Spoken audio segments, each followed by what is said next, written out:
The title of this episode I put together about 6 minutes ago. It's called Where the Heck Have We Been? And the thumbnail Austin put together, Austin, how long? 20 minutes ago?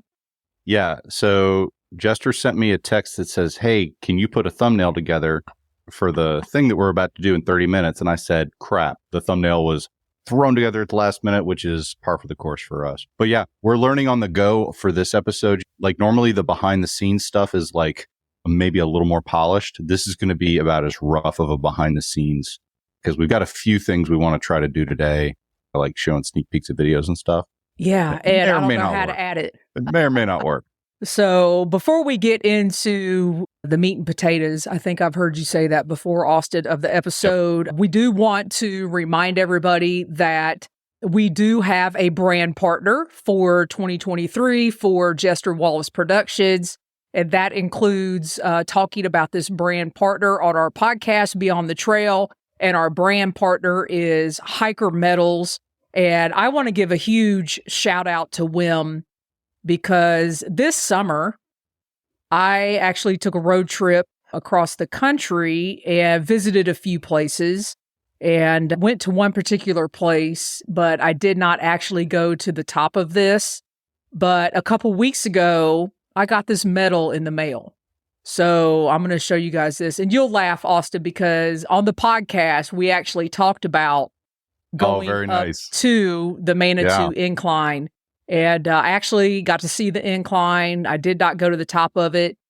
I did not have plans to walk much on the incline. A lot of people don't know. There's a trail that goes right beside the incline where you don't actually have to go on the steps, but you have to have a permit. There's actually a permitting process. Of course there is. And I could have got a walk-up permit, but I just wanted to be at the base of the incline. I wanted to see all what the hubbub was about. And when I got to the base of the incline, it felt like 100 degrees. And I was like, there's no way I'm climbing 3 miles or however long it is of these steps.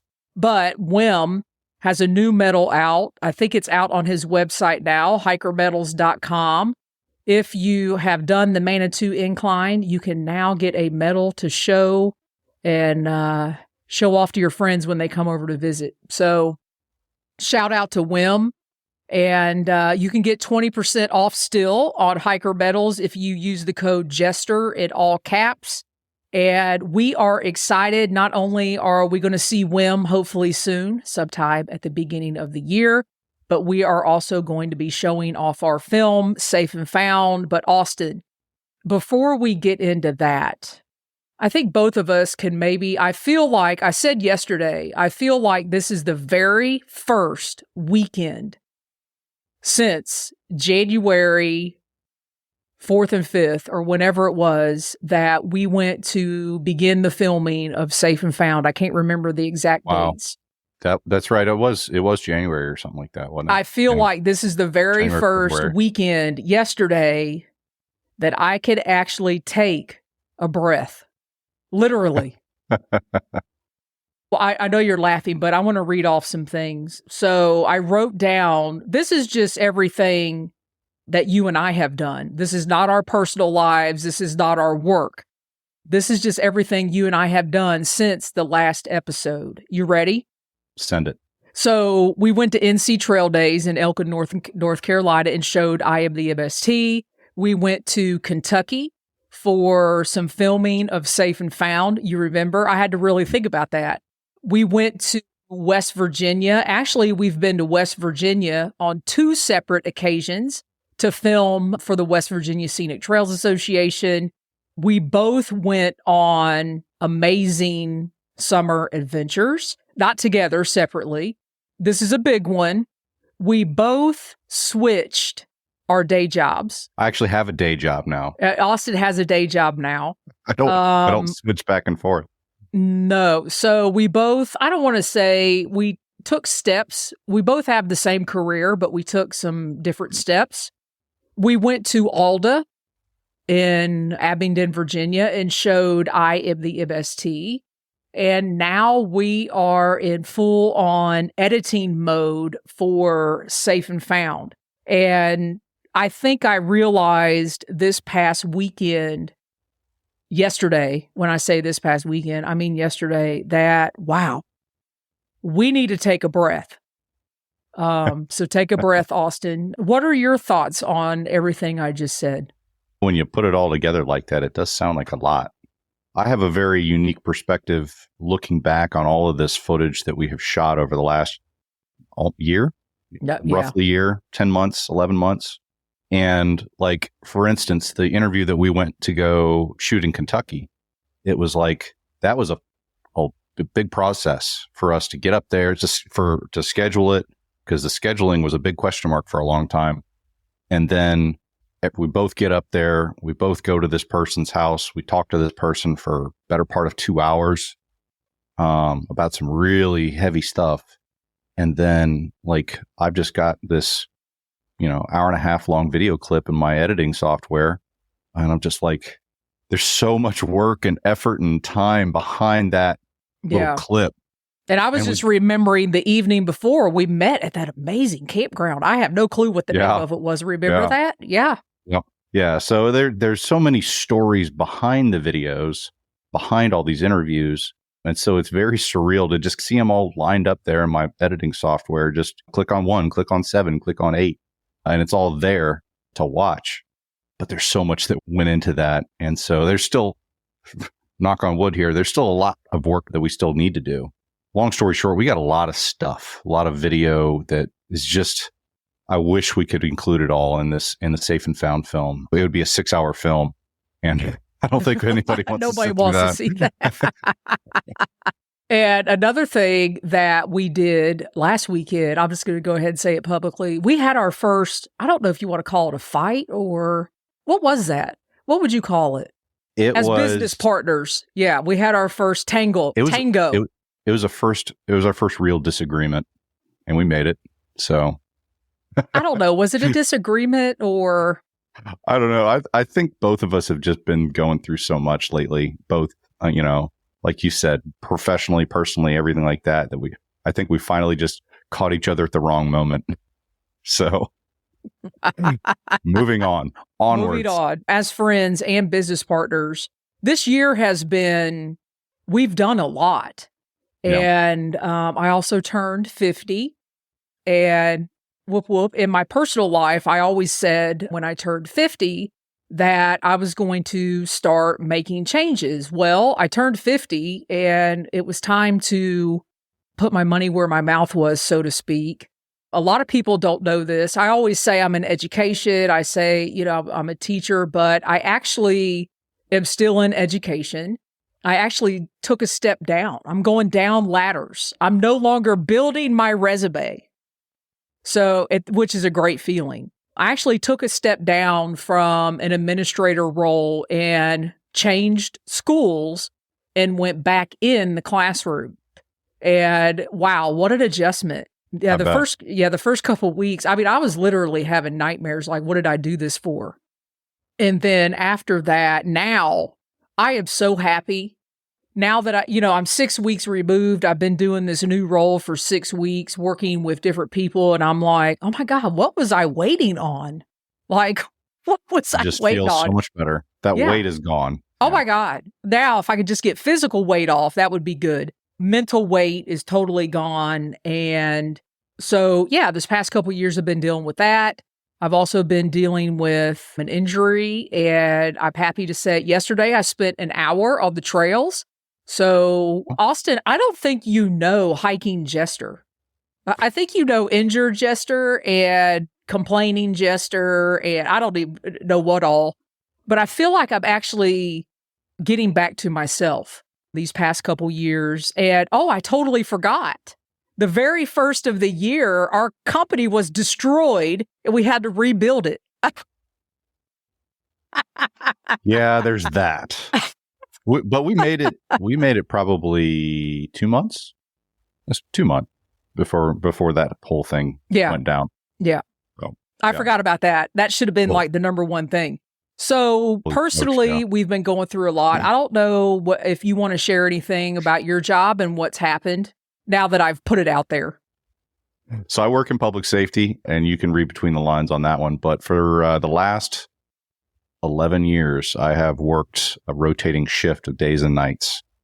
And as of about 2 weeks ago, I switched to a position that is mostly Monday through Friday while the sun's up. So there's a couple of, there's an asterisk there because there are certain things that I'll do at night and on weekends and stuff like that. But for the most part, I can get, for the first time in a decade, I'm going to get an actual circadian rhythm and maybe get some decent sleep, because I've had some legitimate issues with sleep because of all of it. So it feels real good. I've told folks at work that I feel like I've been carrying around this heavy backpack and I just put it down. And now I'm walking around without this 100-pound backpack and it feels pretty darn good. Pretty darn good. So things are good. Things are on the up and up work ways. So yeah, good times. I look back on changing jobs over these last 6 weeks, and I'm pretty sure you and I don't even know how this happened. You and I ended up coinciding that pretty close together, not really meaning to. Yeah. Because we live in separate cities, separate lives, in addition to our company. And I look back on that, and it's amazing what you put yourself through that's not necessary when it's hard to make a decision to make a change, if that makes sense. Because hindsight's always 20/20, but it's hard to make a change. The school I was at, this would have been my 18th year. And people were like, "Can't believe you're leaving. Just stick it out." And I'm like, "For what?" Yeah, why? Why? What's the reason? And I finally had to convince I think turning 50, it was like, okay, you said you were going to start changing things. Now do it. Yep. So that's kind of what prompted me to make that change. But in the meanwhile, while that was going on, we were going to Alta, we were going to West Virginia. We were beginning to edit the film. And it was just like, whoa, there was so much in my brain. I actually thought it was going to explode. And I'm pretty sure I exploded on you last weekend. It happens. It happens. I woke up this week, I was like, Austin hates me. Luckily, we've got probably the better part of 2 years of friendship to fall back on. So we can that's true. We can make it through a spat.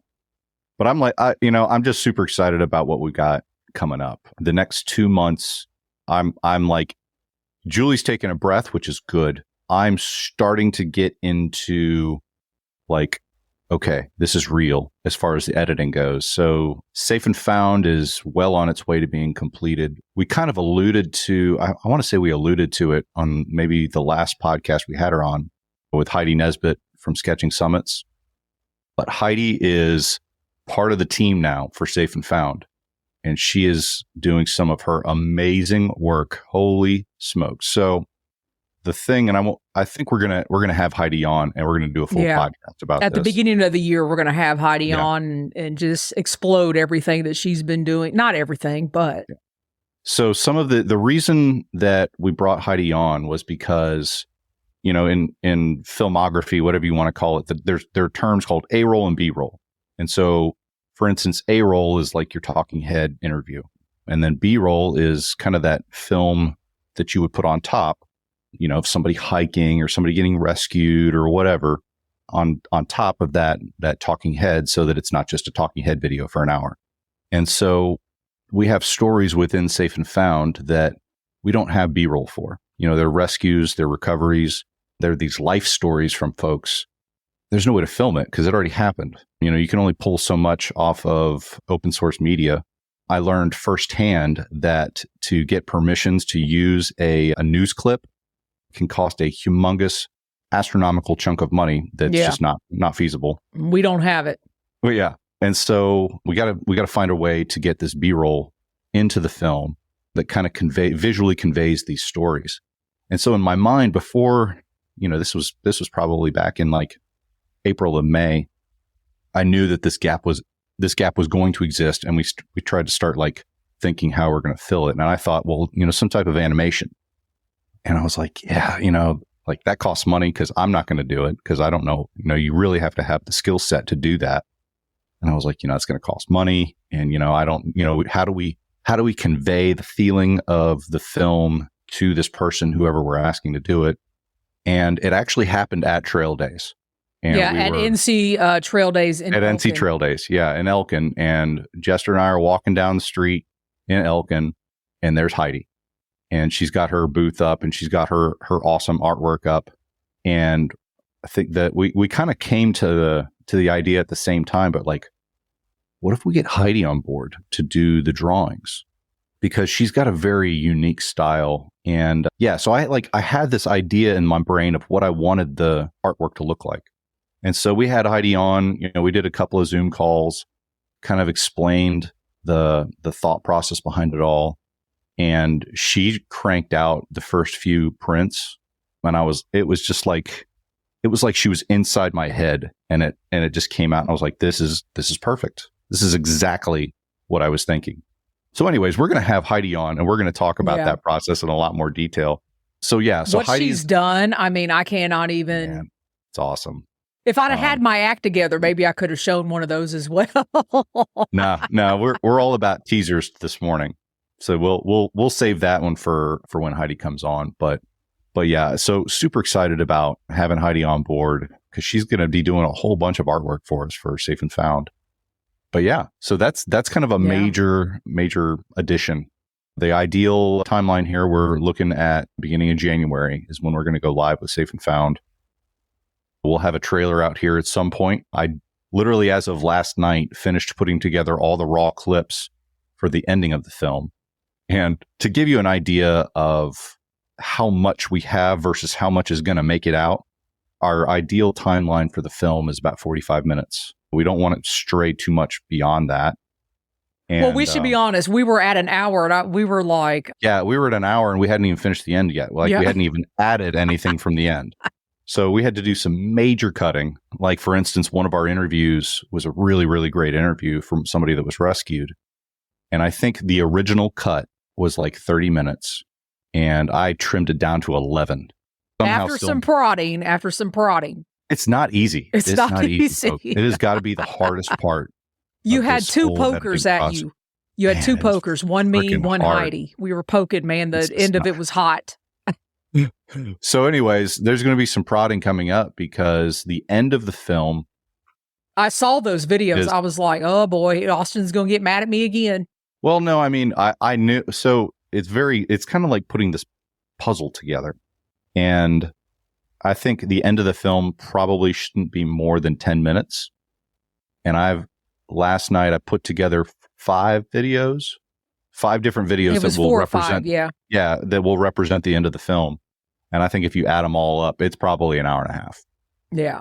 So there's just, I mean, now granted, there's some of it's going to be easier to cut than others, but that just gives you an idea of the scale of how much stuff we have. And Julie and I have already talked about, this stuff isn't just going to get buried. We're going to have to share it outside of the film, outside of Safe and Found, like have its own, wherever that lives, so that we can share some of this stuff, because it's all amazing. Like, the people that we talk to are absolutely out of this world amazing. And the footage deserves to be seen. It just won't be seen in that Safe and Found film. Yeah. So lots of good times had in the editing arena. But. Yeah, and we are working very closely with Nancy East on getting a premiere, which we know 100% is going to be in Waynesville, North Carolina. So the film will have a premiere time period, and we're hoping to get a venue. Gracious Nancy, I mean, has been this whole thing with her and making this film. She has been very, very gracious to us.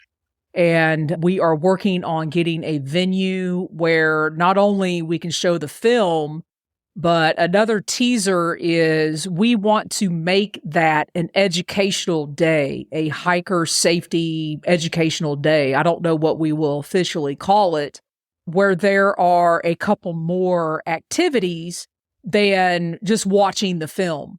So mark your calendars for January. We are hoping to get all in the same room. Of course, me and Austin, Nancy and her family, Wim and his wife and his family, the individuals that are in the film and their family. We're also hoping to get as much as the Haywood County Search and Rescue team in the room as well. and make that an educational day, a very unique day for people to come for the weekend, hang out in Waynesville, North Carolina. If the weather's good, do some hiking. So we are hoping to have a date for that sometime the end of January, beginning of February. And as soon as we have a date, we will come back on live and let you guys know. We plan on having Heidi on. We plan on having Nancy back on, probably going to have Wim back on. So we are looking at a formal premiere. And then we have some more ideas on where we can premiere the film. And then we won't release it now, I don't think. But, and when I say release, I mean information. Where the film will eventually live, we have some ideas. We want to premiere the film and travel with the film as much as possible. So that is kind of where we are with the timeline and all that good stuff. And it's hard to believe here in a couple months it will come to fruition. So that's where we are, which leads to, I've been thinking about 2024, Austin. I don't know if you want to talk about it here or if you want to talk about it offline of what things look like for Jester Wallis Productions. One of the things I've been thinking about is what are we going to do with all that additional footage? And then what you and I are going to do. I mean, obviously, I think we need to, I'll just throw it out there. I think we need to start building our YouTube channel. Now we have more content to get out there beyond the film. We're also working with the West Virginia Scenic Trails Association for a film for them. It is a paid contract, yay, that we are making a film for them to premiere the Allegheny Trail. Austin, you want to talk about that a little bit? Yeah. So the West Virginia folks reached out to us, and I think we've talked about it a little bit already, but we ended up we made another trip up a couple weeks ago, something like that. Wasn't that long ago. It was like 3 weeks. Well, maybe it was 2 weeks ago. I don't remember. But ended up going to a guy's house and doing 3 or 4 interviews just in his backyard, which is gorgeous, by the way. And then went up to the Raptor Observatory. Oh my God, that place was amazing. Yeah, I didn't see any raptors. Funny story. So I'm an admitted camera geek. And so I've been dabbling with like looking at telephoto lenses, and I've never actually used one before. And so hey, we're going to a raptor observatory. Like maybe we'll see some raptors. I'm going to rent a telephoto lens. So I rent this massive. I mean, that thing weighed 10 pounds. It was pretty close. Yeah. Took it up there, set it up, and the wind was just whipping that day. And got some great video of some ravens, but that was about it. So just a funny, like, oh, well, kind of thing. But that's how it goes with us, Austin. It never yeah. But got some great video going up to Hanging Rock, which is a gorgeous spot too. But what I thought was really interesting, I'm having a brain fart on the other guy's name that we were with. Brian? Joel? No, I think it was Brian. The guy that it was actually his house. Yes, Brian. Yeah, Brian. Yeah. Brian, you could just see the pride that he had for the Allegheny Trail, for the Hanging Rock area, for the observatory itself.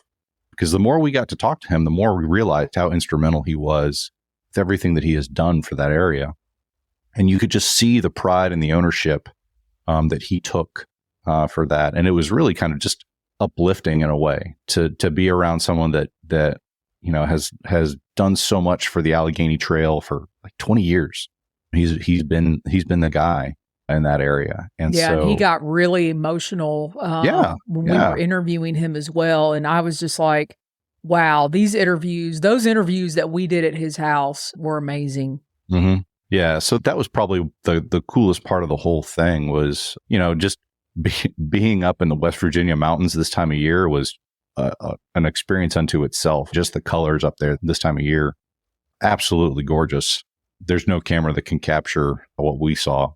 But yeah, that experience with Justin as well, like you can feel the pride and the love that they have for that trail. And that's what I hope when we are creating this film for them, that comes out, that comes out through the videos, because that's the special part of any trip, are the people behind it and the love that they have that keeps it going. So Yeah, good times. Yeah. So in the beginning of 2024, we're hope to have some premieres. We will be working on the Allegheny Trail film for them. It'll also go out on the Jester Wallis Productions here on the YouTube channel. And I was thinking for 2024, we have so much footage that we need to figure out how to put that footage together and make, I don't know if you want to call them short films. We could put several short films together that would live on our YouTube channel, and we could begin to build the podcast more. We have 9 episodes out there, but in 2024, because of Austin and I's schedules and the way things work, I think we can be more consistent with the podcast. We can put out more short films based on the footage that we have, because one of the things that I want to make sure we do, especially from the footage from Safe and Found, is that we give those we interviewed their due justice. Absolutely. Yeah, because, I think we have 12, 13 different interviews, and there's no way that we're, some folks just through the course of the storyline, we're not going to be able, we might get one clip out of an hour-long interview. Yeah. Like I said, we don't want that footage to just, get buried. We want to show the due justice to what they've said, because there's some really great stuff in there. Yeah. And I mean, if we have 12 or 13 different interviews, I mean, you're looking at, if we really try to dial in, and we're just having a conversation like we would on the phone, really. Mm-hmm. If we were to really dial in 2024 with what we have already, I mean, you're talking, plenty. Yeah, one short film a month, if that's what we're going to call them, and then one Beyond the Trail episode of the podcast. And there's 2 new videos going out on YouTube every month. If we think about it that way, that will definitely start to build what we're doing. It'll build a portfolio. It'll get more of our work out there, and it will feature what we've done. We have done a lot of interviews.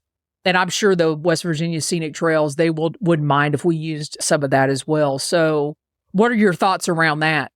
I think we've got our work cut out for us for next year. Yeah. We've got so much stuff that we can put out there that's going to come out. The Safe and Found and the 2 videos for the Allegheny Trail are going to be kind of the polished versions.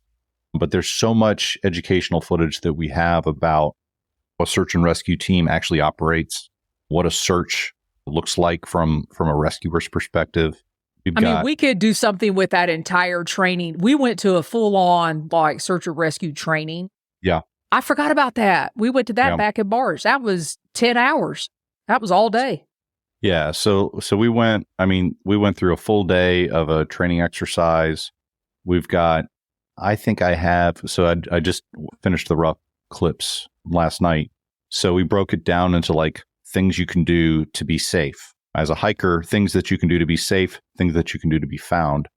And I think the safe version, so just things you can do to be safe, was 40 minutes. So I think we've got plenty to work with. And again, those are important messages that we can put out, because, it's not geared towards the people that already know what they're doing. But I'm gonna retract that. I think it is. Yeah, it is, because we even had the discussion that I have become a more conscientious hiker with my 10 essentials. Just when we go out and film in the woods, I have my new fancy camera backpack. It's got all my lenses and batteries and drones and everything like that. But then I've also tucked the 10 essentials in there too. So I've got a shelter. I've got extra clothes. I've got food. I've got water. I've got fire starter, headlamp, the whole thing. So it's all in there now. And I'm the one that went out last weekend. We went for a couple mile hike. I didn't take anything. And I was like, well, that was stupid. That is not being a good steward. So yeah, I think it's made both of us better. So I'm excited for next year. I've got some, I'm also as a editor, I've kind of put Side Trail Adventures to the side. So I've got some trip videos that I'm very excited to get out there. One, we went to Glacier National Park this summer and did a pack rafting trip in Glacier on the Belly River, which is not often paddled. So I'm very excited to get that footage out there because it was an epic trip. So yeah, lots of good things coming. I'm excited to see that footage. Yeah, absolutely unreal. Yeah. And I was just thinking, about the trip while you were talking about that. Went to Silverton, Colorado this summer. I didn't film a thing. It was wonderful. I did put short clips together. So if you want to see that, it is over on Instagram. But I am really looking forward to summer of 2024. There is going to be some major hiking. That's all I'm going to say. America. I'm going back to my motherland, my mothership. That's the way it should be. Yes. That's the way it should be. Yeah. So, yeah, I don't know. I think we're at a pretty good place. So we told everybody where the heck we've been. Very We've busy. given them a little taste of what's to come for Safe and Found. And what's up for 2024. And I think we are going to take a pause. Again, it will not be a 4 or 5 month pause, whatever it was. I think we'll be back. We've decided January 4th is going to be a big live podcast day with more information, everything dialed in, fingers crossed, for Safe and Found. We do have a little clip, which I'm 100% positive I cannot put on here right now because I cannot build a scene while we're in a scene on Ecamm. For any of you, if there's any geeks out there that work on Ecamm, I have to build the scene to show the video. So should we put that out on YouTube anyway? We'll just wait for the trailer to come out. Okay. It'll be the trailer will show everything. Sorry, the folks. trailer's going to launch January 1st, right? I think that's what we decided. Yeah, why not? Yeah. Yeah. So as I'm thinking, January 1st, Happy New Year. We're going to be launching the trailer for Safe and Found. And then January 4th, we are going to be going live with Heidi, Nancy East. She doesn't know it yet, and then hopefully Wim will join us on the 4th. And then toward the end of the month, or whenever the date ends up being, we hope to see all of you at the premiere in Waynesville, North Carolina. We know 100% it is going to be there. It is going to be in January, fingers crossed. So mark your calendars, join us. I want to remind everybody the reason that we're doing this is it is for the Western North Carolina Safety Fund, raising money for the Western North Carolina Safety Fund, which is the nonprofit organization that manages the funding for the Haywood County Search and Rescue Team. So at the premiere, we are going to be asking for donations. There will be a cost to get into the premiere, but the cost is giving a donation to the Western North Carolina Safety Fund. That's the whole goal, is to raise money for search and rescue, and specifically the Haywood County Search and Rescue Team. That's why we're doing this. That is why Wim created the Smokies 900 Miler medal. So if you're a Smokies geek or a 900 Miler geek, get that medal. Austin, what am I missing? I think that was pretty good. Yeah. So the moral of the story is the main reason we're doing this is to get the word out about hiker safety and what happens to individuals that either have to be rescued or taken away from the trail that got themselves in a situation. It can happen to anybody. What's sad is almost every day on Facebook, I see something of something that's gone wrong on the trail with the hiker, almost every day. Yeah. Almost every day, which makes me feel better about what we're doing and that we're doing the right thing. Yep. Yeah. So like the Western North Carolina Wilderness Safety Fund is that it's money that goes directly to the Haywood County Search and Rescue Team to help them with equipment costs, with training costs and that kind of thing. So it's not one of those, just big pots of money that just gets, just vanishes into somebody's, operating budget. It goes directly to where it's needed the most. And we've talked to the folks that control it, and they're on point. Really, really just dialed in individuals that you want to have come find you if you're lost. Yeah. Yeah. And after you see Safe and Found, you'll know why. Yeah. Ooh, that was a big tease there too. So we will put the link in the description for the Western North Carolina Safety Fund. You certainly don't have to wait until January to make a donation. I know the end of the year's coming up and people need to make their donations, and there's no better cause than this. that I can think of when it comes to being safe in the backcountry. And Austin, I think we're good. We will see you guys. And you know what? I say January 1st, but the way Austin and I go, it could be next week. Probably won't be, but it could be before January that we see you. Otherwise, I think we're good. So any parting thoughts? No, I'm really excited about what we've got coming up. It's just, there's so much, it's going to be a powerful message that we try to put out. And I'm very, very excited to be a part of it. And I will say this, we are going to need your help spreading the word about the film when the time has come. If anybody out there has a podcast and you want Austin and I on, we'll be more than glad to be guests. I will do whatever it takes to get the word out there because the individuals in this film deserve it. And those that go and rescue hikers off the trail deserve it as well. So with that being said, until we see you guys again, be safe out there. And good times.